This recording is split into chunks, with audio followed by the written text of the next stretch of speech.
Hi, good morning mga kachiklabs at beshi kong expired.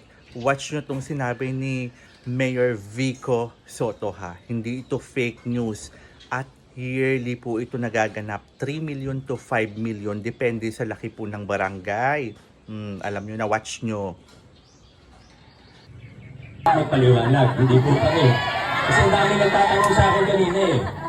Ito, walang samaang ng loob, ano? Yan nga po yung pinaglaban natin na maging malaya ang Pasig.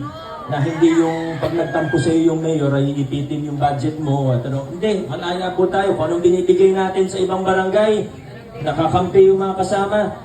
Ganun pa rin, kung may financial, alam niyo po ba na may financial assistance ang barangay ay mula sa city government? Hindi alam yung iba. Hindi po nila sinasabi.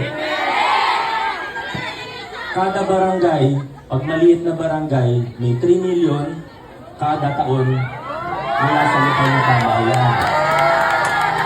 Hindi pa po tapos. Pag malaking barangay, meron pong 5 million mula sa city government sa ng barangay. Alam nyo na. Makalipat nga ng Pasig para naman maramdaman ko si Daddy Vico Soto. So alam nyo na, no fake news tayo dito. Pak, sino ka dyan? Sana maramdaman. Sana may 5M kada taon. Ayun siya.